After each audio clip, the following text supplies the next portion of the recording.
People doing extraordinary things to help others. If he didn't do what he did, we would have died. Heroic acts that have sometimes meant the difference between life and death. And he was just crying, "Don't let me die, don't let me die, save me, save me." Amazing acts of courage. It was just a natural reaction. This guy needs help. Captured on dash cams, CCTV, and mobile phones. Incredible stories from the UK. He put his life at risk just to save me. And across the world. Mayday, mayday, mayday. All the people that assisted with my rescues that day are my heroes. We genuinely owe our lives to him.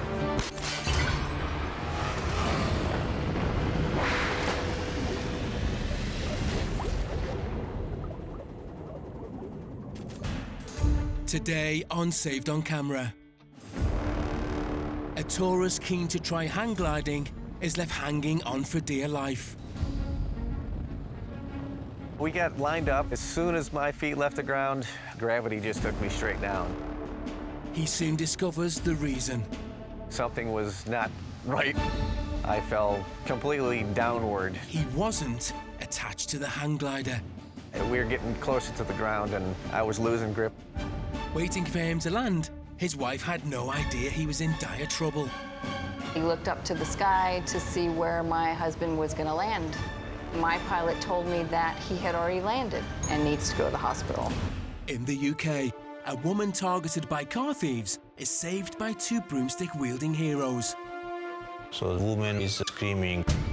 Without thinking, called my other colleague, come around and said, "Come outside." The lady, she was on the floor, and the two guys trying to rob the car. In the UK, a much-loved family pet disappears on his daily walk. I couldn't hear him rustling in a bush. I couldn't hear him panting. Getting himself stuck in a narrow pipe. But after 3 days, his chances of coming out alive are slim. I arranged where we could dig away from where the dog was trapped in the hope that it was still alive. And off the southeast coast of America, a cargo ship has capsized with 24 people still on board. My mind was just reeling. Am I having a bad dream? The Coast Guard is on its way, but a rescue will not be easy. As we approached the scene, I could start making the outline of the ship. I thought, oh my gosh, this is really happening. A couple on holiday in Switzerland have a hang gliding experience that leaves one of them hanging on for dear life. If I lose my grip, I'm a goner. There's no way I'm going to survive this. He told me that was the closest to death he had ever come. Chris and Gail Gerksey from Florida have been married for 27 years. They share a hunger for adventure. We both have an equal passion for being outdoors and trying new things. Me and Gail have been in many adventures. Every time we travel, we like to do something a little different on one of the days. Some vacations are fine just laying on the beach, but other times we like to do something a little adventurous, jet skiing, snowmobiling. We've been up on a hot air balloon. Normally we've been ziplining. We've ziplined in many places. Chris is a bit more of a daredevil than I am. For my 40th birthday, she had purchased me a skydiving excursion, which was really cool. I don't jump out of airplanes. The couple were looking forward to their next adventure to Switzerland. First stop was the Alpine village of Interlaken, a mecca for thrill seekers, and there was one activity the couple both had their eye on. I did hear about the hang gliding in Interlaken, and doing my research, it seemed like the best place to do it. She showed me, and I was all in. It looked very cool. We were excited. From everything we've seen, it just looked like a beautiful place. We were excited to get here, and we were excited to try hang gliding for our first time and go tour the country. Despite some last-minute jitters from Gail, the hike up the mountain to the takeoff spot blew them both away. I was a bit nervous about going hang gliding for the first time. Once we got up the mountain and you could see the beautiful views and everything, I just decided it was going to be gorgeous and to go for it. The visibility was awesome. You could see across the valley to the next mountain, both lakes in Interlaken. It was just perfect flying conditions. We were really, really psyched to go. First, though, the all-important briefing from the pilots. The instructors were great. They seemed to really know how to make us feel at ease and go through each of the steps on how we were going to take off and land. The pilots were walking us through every step and hooking up, putting our harnesses on, and they were explaining everything as they were going. We practiced a couple times standing next to each other and doing the run. You're supposed to run side by side until your feet leave the ground. Everything seemed to be organized and safe, and they were very assuring. My wife got hooked up to her glider. Gail took off with her pilot already. She left first. I think I looked back before we took off, and I just said, "I'll see you later." With his wife safely in the air, it was Chris's turn for takeoff. We walked over to the launch area, and we lined up, and it was like, "Are you ready? Go, go, go!" And then we ran until our feet left the ground.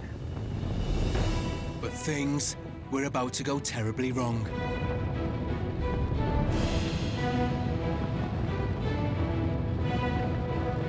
Something was not right with my hookup. I fell completely downward. I was supposed to fly right next to the pilot. Gravity just took me straight down. I had to really just grab onto anything I could. Figured out that I wasn't attached to the hang glider. Later, Chris will need to use every bit of his resolve to survive the mid-air emergency. If I lose my grip, I'm a goner. There's no way I'm going to survive this.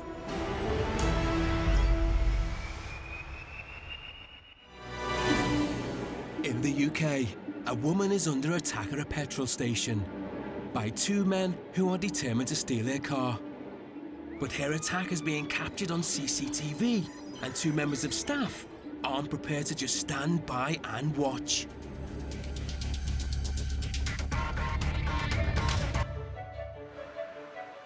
Friends Cameron and Rislet work at their local petrol station in Birmingham, and it's more than just a job to them. The people who are working here, it's like a family.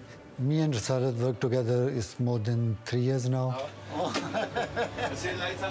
Okay, thank you. He's a very kind with the customer, with me, with everyone. Thank you. Thank you. Have a nice day. Working as a team, he's a very nice person, honest, and very brave. But what they didn't know is that this bravery would be put to the test when they were on an early morning shift. I was working inside. He was working on till. I was working in an office. Outside, on the forecourt, a customer was filling her car with fuel. All was quiet as the customer made her way inside to pay. Outside was really quiet, so it was dark as well. But as the woman made her way back to her car, two menacing figures appeared and ran towards her. Within seconds, she was thrown to the ground and her car was moments from being taken. Hearing the woman's screams, Rislet was alerted to the unfolding drama outside. So when the woman is screaming, and quickly, without thinking, I called my other colleague, Cameron, and said, "Come outside." Come outside, it definitely means something happened outside in the forecourt. As they ran to help the woman, they grabbed whatever was to hand on the way. The colleagues made their way out as fast as possible and wasted no time in confronting the attackers. The lady, she was on the floor, and the two guys trying to rob the car. With little thought for their own safety, they ran to the woman's rescue. I never think anything they have a knife, anything, because I haven't got time to think. We didn't think about our own safety because we are thinking about that lady. But could they help the woman and save her car before the thieves escaped? So I shout, say, "Get off, woman." So when they saw they coming with broomstick, they run. They left the ladies and run. With the carjackers long gone, Rislet and Cameron made their way back to check the woman was okay. She was crying and was really shocked and scared.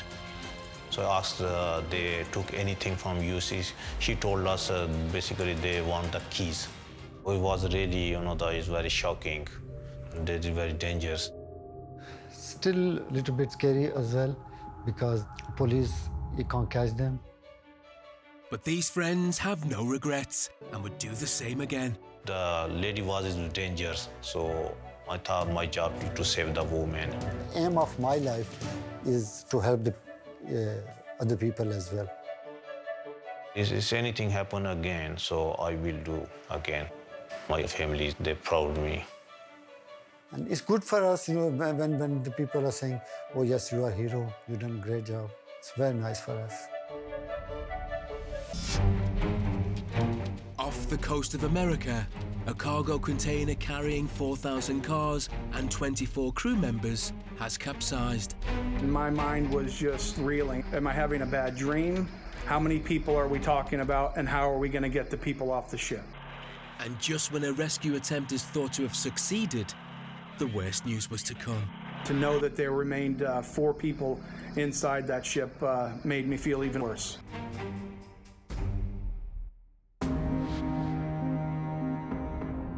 Brunswick, Georgia, on the southeast coast of America, is one of the busiest ports in the country when it comes to the import and export of cars.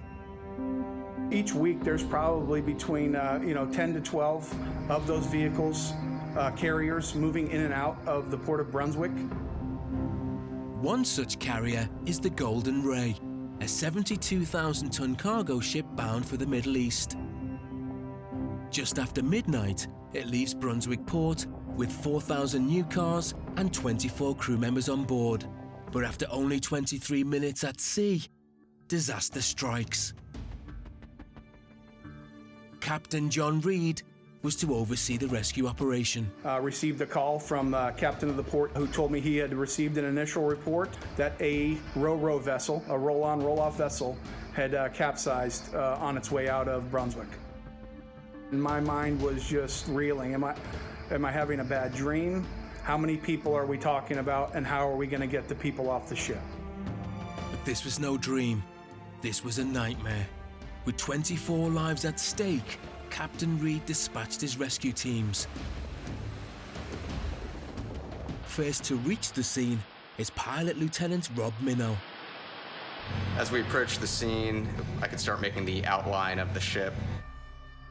I thought, oh my gosh, this is really happening. This is now a race to save lives. The Golden Ray is rapidly taken on water, could sink at any moment, and locating its 24 crewmen is proving a difficult task. We were able to establish communication with the Coast Guard vessel and a tugboat on scene to assess where all the survivors were at. There was a lot of radio chatter going on, and it was really hard to identify locations of the crew members on that ship. But a rapid rescue operation is imperative, as by now, the Golden Ray is listing dangerously. We didn't know the stability of it, and you're looking at this boat that's 70 to 80 degrees on its side. So we decided we wanted to keep our swimmer connected to the aircraft on the hoist hook. Any maneuver by the rescue helicopter needs to be handled with precision. We were able to approach the first crew member from about 150 feet above the water, again 70 to 80 feet above the vessel. But every move Lieutenant Minow makes could impact the stranded crew still on board the capsized craft. As we get lower, our rotor wash can impact the vessel and start to turn it. Naturally, with a 656-foot container ship, it's not going to affect it that much. However, for the people that were up on the deck railing, less rotor wash that you're putting on them gives them a better chance of not losing any kind of footing or handhold. And lowering the rescue swimmer to the waiting survivors is proving difficult for the flight mechanic.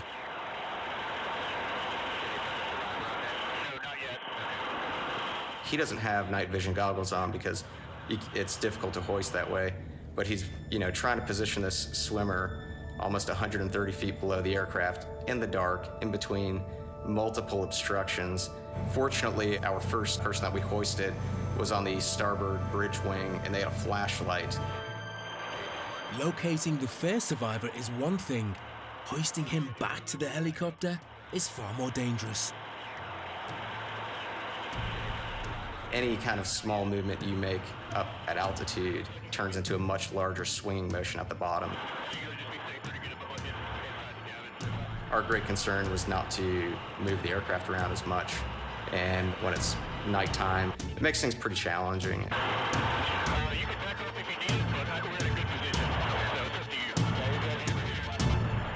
With the first successful rescue, the crew worked through the night to reach the others. But just as they thought they had everyone, they got the worst news. 4 crew members were still on board. Worse still, they were trapped inside one of the most inaccessible parts of the ship, the engine room. Later, the fate of the remaining 4 crew hangs in the balance. We were tapping on the ship, and that was probably 10:30 or 11 in the morning, and we got no responses. In the UK, a spaniel is trapped underground in a pipe. He's been there for 3 days, and his family are desperate to get him back. His whimpers are getting fainter, and the hope of him surviving with no food or water is getting more doubtful by the hour. I never wanted to give up on him, but every which way I turned, a door was closing. There was no way of finding him. Help is on the way from an unusual source, and they are pulling out all the stops to try and save him.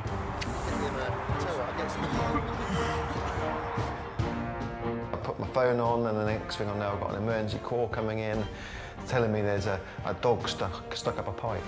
So I thought, oh God, what do I do here? The Athy family live in Oxfordshire.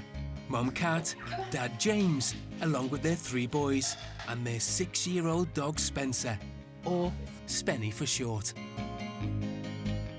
Spenny is my Cocker Spaniel, who is rather crazy. He loves water, he loves running, he loves chasing, he loves being with his boys and his family. Come on, Spenny, let's go walkies. Come on.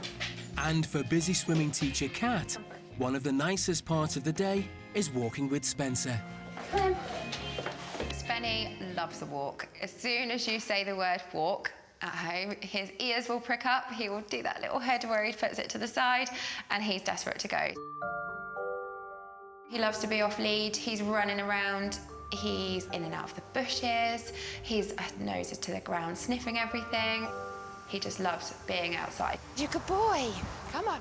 And luckily for them, one of his favourite walks is in the local park, only 2 minutes from their house. Come on. Tisley Park is quite wooded. It's got some little areas where you can go off, and there's quite a lot of bushes. You can tiptoe across streams. The walk also leads on to a much bigger walk all the way up to Sunning Wells. Come on. I know that Spenny can't get himself into too much mischief around here. He can go for a swim when it's hot. There's lots of little trails to do, and the kids love coming here as well. But one day, whilst out for their usual walk, Spenny did get into some mischief, and it was to turn their world upside down. It was Saturday afternoon, and we had plans to go to the cinema, so we thought we'd walk Spencer quickly just before we went. Walked across to Tisley Park. You gonna jump up? Up. Let him off as I normally would, and went for our walk. Come on. Off you go.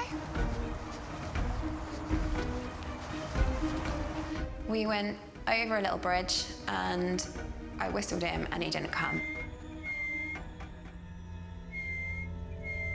I couldn't hear him rustling in a bush. I couldn't hear him panting. With panic setting in, Kat called a friend to help her search. Went back to where I had originally lost him, and I could hear this faint whimpering.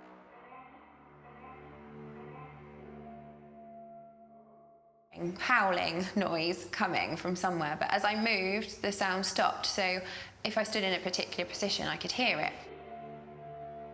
So I went down to the ditch and into the ditch. I could hear his crying much more loudly. Had a little rummage around in all the undergrowth and found the opening to a pipe. When I uncovered the pipe, you could hear his howling and you could hear it coming from there.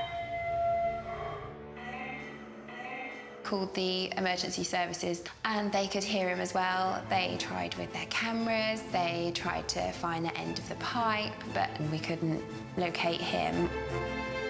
With night falling and the rescue services unable to locate Spencer, the decision was taken to suspend the search until the next day. But after a sleepless night, there was still no sign of Spencer. And after another day of searching, Kat turned to social media. We had got in contact with a local group on Facebook who kind of spread the word about a lost animal, and so lots of help was coming.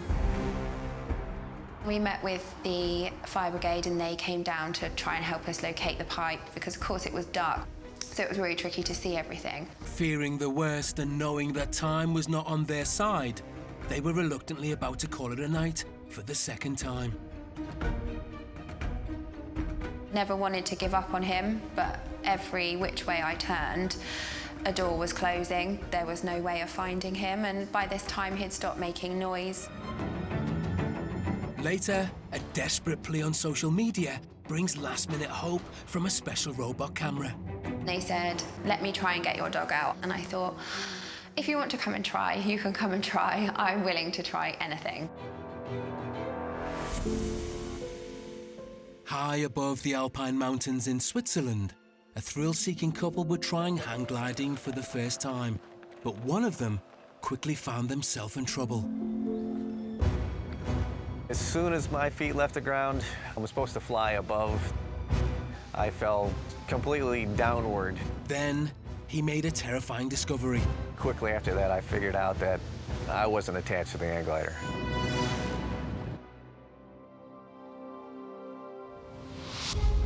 Chris was now left holding on for his life in midair. I was just looking to grab onto anything I can. I had a grip on one of his harness grabs, trying to figure out how I'm gonna get through this. At this point, the pilot had become aware of the unfolding emergency and took action. He grabbed at the back of my harness a couple times, and I just, I kind of knew that it was just me holding on. The pilot had a dilemma. He needed to keep hold of Chris, but he also needed to steer both of them in an emergency landing. At first, when he was grabbing onto my harness, he was trying to fly with one hand. We made a quick right turn over some houses. I think because my weight was pulling down so hard on one side, I think he was having some difficulty trying to fly it. Chris suddenly became aware of his surroundings. That first time I looked down and I said, if I lose my grip, I'm a goner. There's no way I'm gonna survive this, or I'll, be in really, really bad shape. So I just tried to concentrate with everything I had and just hold on. Once I got a hold of the bar that went across, which is the landing gear bar, I locked down with my left hand and my right hand, just looking to grab onto anything I can. I had a grip on one of his harness grabs, and I was just trying to figure out how I'm gonna, get through this. The worst thoughts were flashing through his mind. I pictured one time in my head of me falling through the air. But he quickly resolved to fight. Right after that, I just decided that that's not gonna happen and held on as long as I could. Trying to stay positive, Chris couldn't dismiss the reality that they were now hurtling towards a town, searching for a safe place to land. My pilot was kind of trying to beeline it down to the ground as quickly as he could. He was telling me to hold on, to hang, to grab here. I just couldn't get a good grip with, so as the farther we were going, the farther my right hand was gating down his shoulder, then his side, and then at the very end, I was holding onto the fabric of his pant leg on the back, so that really wasn't doing much for me. As Chris was starting to lose his grip, the pilot was his only hope. He was grabbing onto my safety harness and trying to hold on to me there. At one point, he had to let go totally because we were getting closer to the ground and he needed more control on the glider. Chris was struggling, but knew that a fall even from that height would be fatal. We were getting closer to the ground and I was losing grip with my left hand.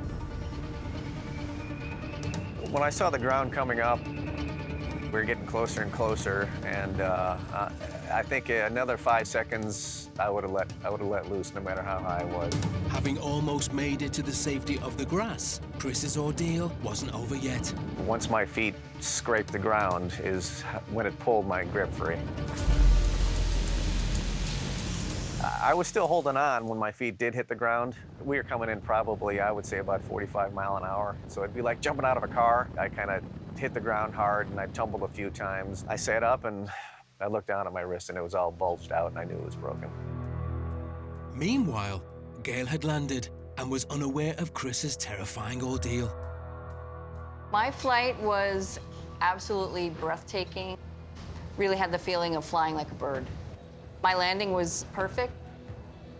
I looked up to the sky to see where my husband was going to land. My pilot told me that he had already landed.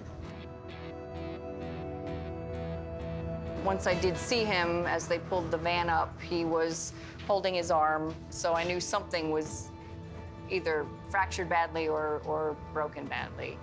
When they told me he was going to the hospital, yeah, I didn't know the extent of his injuries at that time. I was still calm at that point, just trying to figure out what was going on. When they reached the hospital, Gail and Chris finally had a chance to talk. He told me that was the closest to death he had ever come, and I was like, why? And that it was that point that he told me that he was not attached to the glider. In the emergency room, Chris's injuries became apparent. When I impacted the ground, I broke the top of my bone in my arm outward because I impacted pretty hard. And so I had to have a titanium plate and 7 screws installed. And then I had a torn bicep tendon on my left side because I was, I guess, holding on so long that I tore my bicep tendon. However, Chris knew he was lucky to have escaped with his life, knowing how close he'd come to facing death. We were taking x-rays. I was, gonna need surgery, but, I was alive and I was getting taken care of, so I was just trying to keep positive. And his fighting spirit remained strong, despite the harrowing events of their first day on holiday. We thought about leaving and going home, but Chris said, no, we're gonna finish out our trip and try to enjoy what we had left. I was extremely lucky that day. It was, like winning the lottery of life, I guess.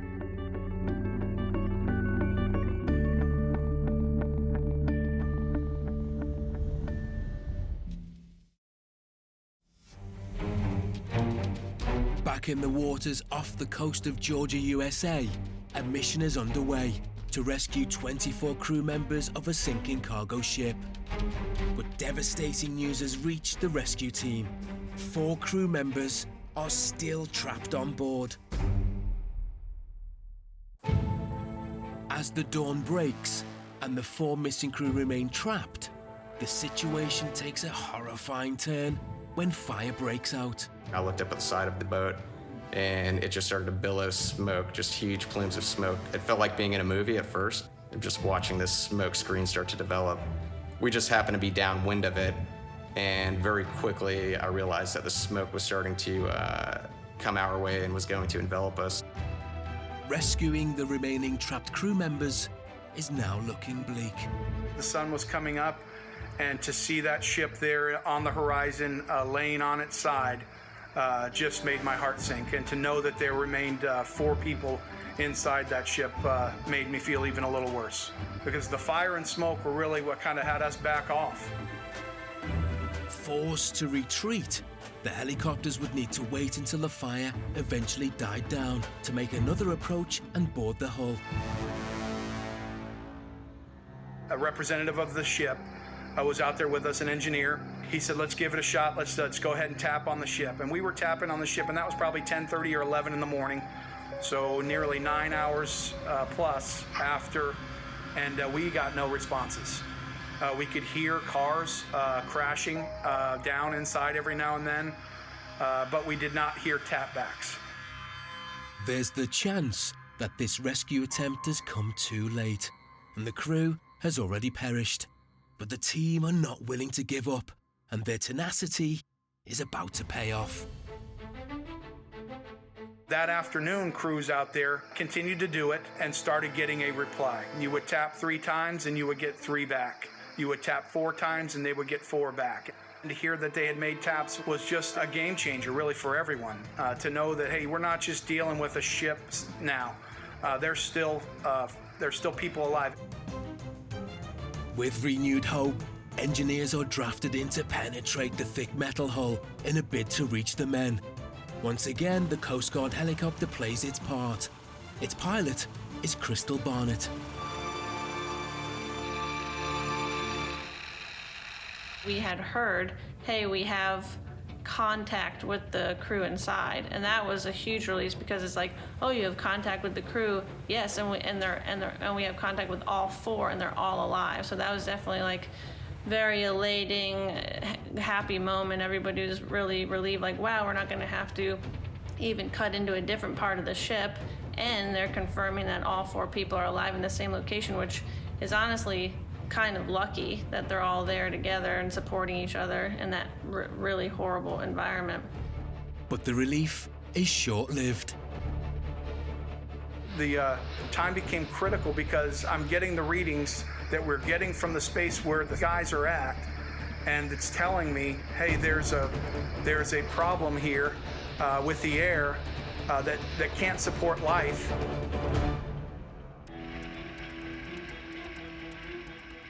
They must cut through the hull and fast. But first, the helicopter needs to get close to the area to drop a salvage crew, and that isn't easy. We've definitely trained to land on small areas and structures like that, but definitely it's a unique place to land that it's an overturned vessel. We ended up doing 5 total landings. I kept power on the aircraft, and I didn't put all of the weight down of the aircraft. So if something were to happen for some reason, we'd have an easy out, just pick right back up and fly away. Once they cut into the ship, they realized that the air quality in the hull was so bad that it was creating a explosive hazard. So when they were cutting into the ship, they had to kind of keep that clear for the sparking hazard. And then also, knowing that the crew inside was breathing very toxic air, they immediately wanted to start blowing fresh air. And so a lot of the equipment that we delivered to the boat was actually leaf blowers, the backpack style leaf blowers that you would use on your lawn. We delivered those so they could blow air into the hole that they cut, so that the air would be fresher for the crew members trapped inside. As the day progresses, the team continue with their efforts and eventually create enough of a hole to access the ship. It was 140 degrees plus Fahrenheit. For those crews going in and out of the hole that had been cut. Initially, it was just a scope hole to put something in there, confirm that there were people alive and they were in the right spot. And then they were able to drill a larger hole, which was about a 3-inch hole, and put water through and be able to push air, clean air, into the space where the men were at. Finally, after 30 hours and the tireless efforts of the rescue teams, the remaining 4 crew members are free. Woo! Yeah!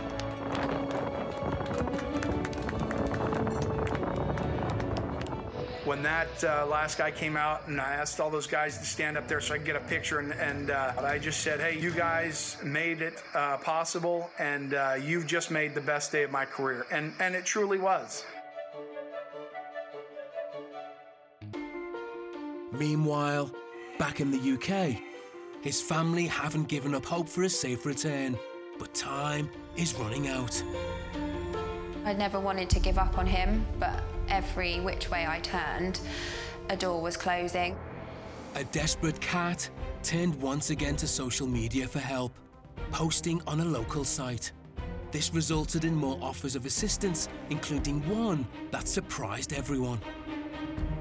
I then had a message from Thames Water, and they said, let me try and get your dog out. And I thought, if you want to come and try, you can come and try. I'm willing to try anything. And true to their word, they turned out that night, sending their contractors. They had a camera that was on a robot that they put into the end of the pipe. As the robot was going through the pipe, we were all stood there watching the little TV screen in the back of the Thames Water van. And as it kept going through the pipe, it went for over 100 metres, and suddenly you saw Spencer's bottom. You could see that he was shivering and shaking, which was the best news because it meant that he was alive. But although they could see Spencer, there was nothing they could do till daylight, and it meant another sleepless night for Kat. The next morning, it was Jason Major, a fields operations specialist for Thames Water, who took the call from the team monitoring the pipe. All right, cheers. Bye. I came to work on the Monday, I put my phone on, and the next thing I know, I've got an emergency call coming in telling me there's a dog stuck up a pipe. So I thought, oh God, what do I do here? And I looked at the mapping. I could see it actually wasn't one of our pipes. So I then had to go in and initiate exactly where the problem is, which was underneath one of the AstroTurf football pitches. So I said, whatever we could do, we must get this dog out somehow. But to get Spencer out, they would need to dig up the pitch. And for that, they would need permission from the owners, Tisley Park. I arranged where we could dig away from where the dog was trapped in the hope that it was still alive. And then once we got the pipe exposed, we cut a window. I wasn't sure whether the dog was alive or not because the camera footage, he was just not moving at all.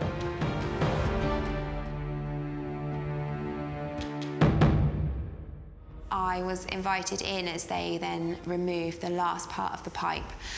I then got down into the hole and my arm was just that little bit too short to reach Spencer.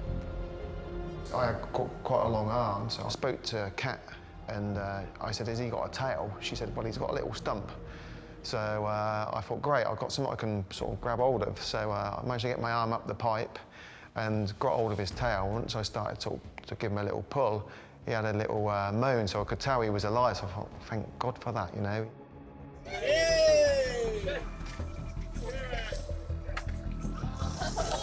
It was great, you know, to see him alive and to hand him to Kat. She was so over the moon that he was okay and safe. And he was shaking and muddy and filthy, but he was very pleased to see me.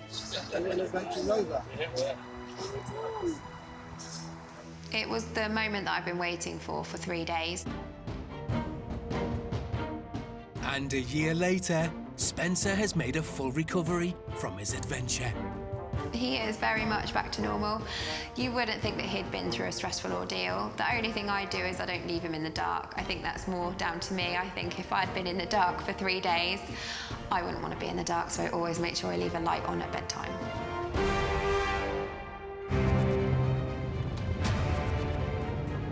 A Florida couple were hang gliding on holiday in Switzerland when disaster struck. We were getting closer to the ground and I was losing grip.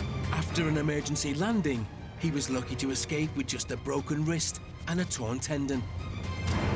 A couple of months later, he was finally able to watch his brush with death. I told the story before I saw the video to my friends and family, and I was trying to see how accurate my story was watching the video. And But it's still not an easy watch for Gail. It gives me anxiety, and just watching him switch his grips so many times and almost fall to his death was, you know, petrifying. Chris made a video of his experience, and it went around the world. The video going viral was a shock to me, and it was like 4 million views in 2 days. And someone who saw the video and was keen to fulfill Chris's dream was Interlaken tourism manager Natalie Rothlin. I first saw Chris on social media, and it really impressed me how he handled the whole situation.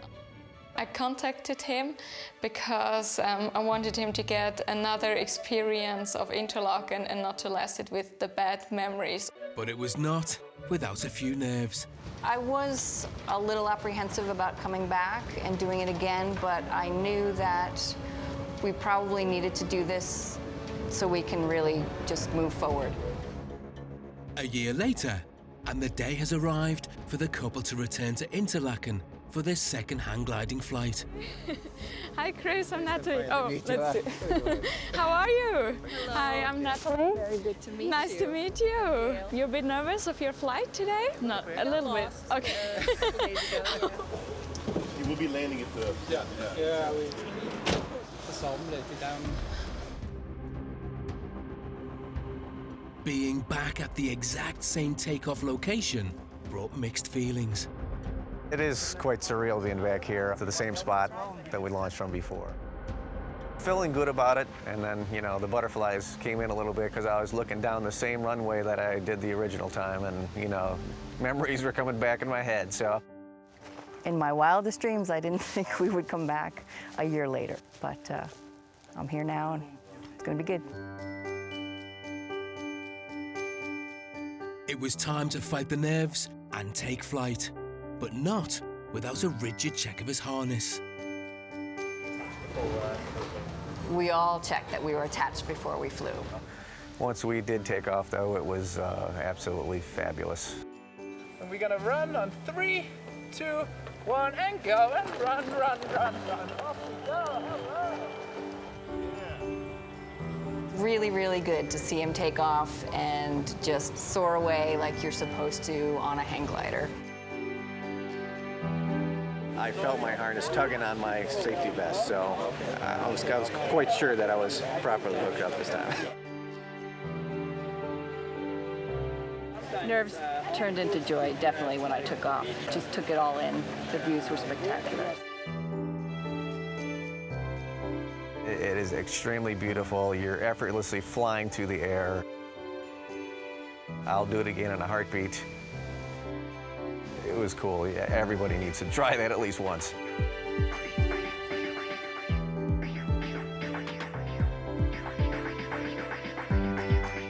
After successfully completing the flight, Chris and Gail's faith in adventure is now fully restored. We would definitely do it again, yeah. We may take lessons now. You never know.